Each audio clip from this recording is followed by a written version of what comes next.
GAMER-0. I'm your host, T. Hill. Today's episode is going to be another one of those gaming coffins. It's going to be all about a classic, a childhood favorite of mine. I hope you guys enjoy it.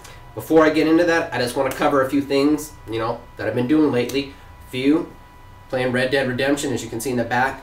It's going to take me a while. That game is huge. It's the Undead Nightmare pack, all the DLC compilation. That's going to take me a while. The world is huge and there's so much to do in it. So I'm going to burn through that as fast as I can and still give you quality review. Let you know how was it really worth it. And for DLC so far, this shit's crazy hours. Crazy fun you'll get. Also, I picked up Majin in the Forsaken Kingdom. Haven't even unwrapped it yet. On top of that, I bought Gran Turismo 5. I played a little bit of that, but that game, that joint, because it's taken so long, I want to really take some time and play through it thoroughly. And shit, I highly doubt I'll get all 1,000 cars for my review. I'll probably go through as many modes as possible and do a solid review. Get my favorite cars. So, that being said, let's jump in. Oh, put the brakes. A few other things, as you can tell, the new intro. Hope you enjoyed it. Took a lot of time putting that together. Considering I don't know how to do all that stuff, and I had to learn it myself. Also, you can see the new logo. It's just a mock-up. New one's coming. Consultant's working on it. It's going to take him a couple weeks. I paid him and didn't expect it to pop out the next day. So that's what I've been up to. Just a lot's going on. Next week, you got Dead Nation. And then I got stuff for me that's personally going to be really good for the show that I hope you enjoy. Like new TV, hot pogs, so that way I can start getting some real capture footage. I've been promising it for a while, but it's all about, do you got enough money? I've been buying tons of games and tons of other stuff, so got to get my money all together. Next week's going to be hot. Hope you enjoy. So let's kick it into the topics tonight. Gaming Coffin Episode 2, Dose. What do I got for you guys? It's a childhood classic of mine, and that would be Chrono Trigger. That joint is on fire. It's back from the SNES days. That is one of my favorite games of all time. RPGs that it's just amazing. That's all you can say. The game was amazing. Any of you guys my age, people who got lucky enough to run into it on your PS1 days, or if you picked up a DS and you played through it on the DS, that game is just amazing. It is a great, great, great title. You play as the main character's Chrono, and there's this huge time plot. I don't want to ruin any of it for people who haven't got on that joint yet. It's old, but still great. It's an RPG, turn-based. Aside from that, all the battles take place in kind of like real time. So you see an enemy, boom, and the fight right there. Cool. That's awesome. Bosses, so the fights are right where you're at, teleported off to some random land, or looks like a doctored area that has become very commonplace in modern RPGs or JRPGs. The fights take place right there, wow, there's a fight, which is nice. The art style is, that Dragon Ball Z, Dragon Quest style. I think it's Akira Toriyama who does the work. Just great artwork. If I'm wrong with that name, I'm sorry. I believe that's who the artist was. Pretty close. Pretty sure. But the art style is amazing. It's every character has so much personality. There's so much passion and style in the world. And that's something we don't see nowadays. Franchises from yesteryear, we just don't have that creative kind of universes that we did back then. And some people are going to be like, oh, that's all nostalgia. And it's like, no, look at that's out there. For not just Western RPGs or JRPGs, there's very few that still have that kind of personality and that immersion type of world. I mean, it's all captured so well. You don't have that nowadays. And that's a shame to say, but we just don't. And Chrono Trigger, to bring that joint back would be amazing.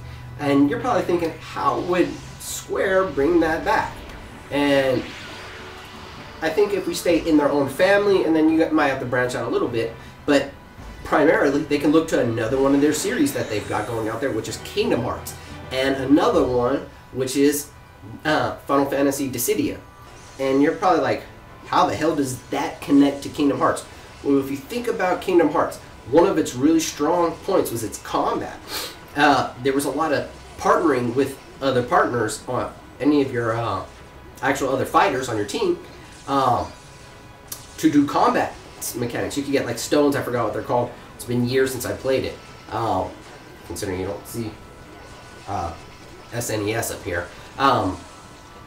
But what you could do is, say, Chrono or Luca or Robo could combine their attacks to create a new attack.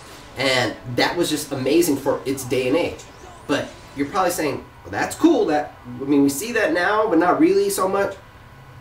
If you think about Kingdom Hearts and implementing that kind of combat, and today you take Chrono Trigger's combos and put them in Kingdom Hearts, allow you to play as Chrono and play as the other characters, switch on the fly, but with that combat from like Kingdom Hearts, the way it's so fast-paced and it's not turn-based, and that's where I think JRPGs really need to move, because people just don't have time. A lot of gamers don't like to wait anymore. We want, press a button, you see an action. Press a button, you see an action. And that combat that's in Kingdom Hearts is very, can be, like, the combat from Chrono Trigger can be pretty much plopped in to Kingdom Hearts mechanics and deliver flawlessly. Flawlessly, I guarantee you. If you watch, if you go out, if you have the game, really think about it. If you have both, put them together, and I'm sure you'll agree. Especially if you look at like Dissidia and the way that all the fighting's done. It's so fast-paced, you feel like you're in a badass anime. And that's kind of what Chrono Trigger was about, was that super great combat with the anime styling. And on top of that, which would be really great for nowadays, because you want to get replay and a total experience, which is Chrono Trigger had tons of endings, which was nice. It had lots of different endings. Depending on, I don't even want to ruin stories for people who haven't got into it, but there are multiple endings, and I would say nowadays you could play it from different characters' perspectives, which would be amazing. Think about playing it from Luca's perspective and having an ending geared just for her, making sure that way she's played in every one of the scenes that you could have her in, or Chrono, or Magus, and having them all through different stories for each one of kind of like a Mass Effect kind of effect with the story, but that would be amazing to have as well. And that would deliver so much more replay. And on top of that, if you took, say, what was it, Blue Dragon's art style and put it on, you could either do Blue Dragon's art style for like the really immersive feel, or I can go back to the cel-shaded effect and look at CyberConnect 2's Ultimate Ninja Storm 2. The art style is amazing and would really translate well with the Dragon Ball Z style, the Chrono Trigger art style.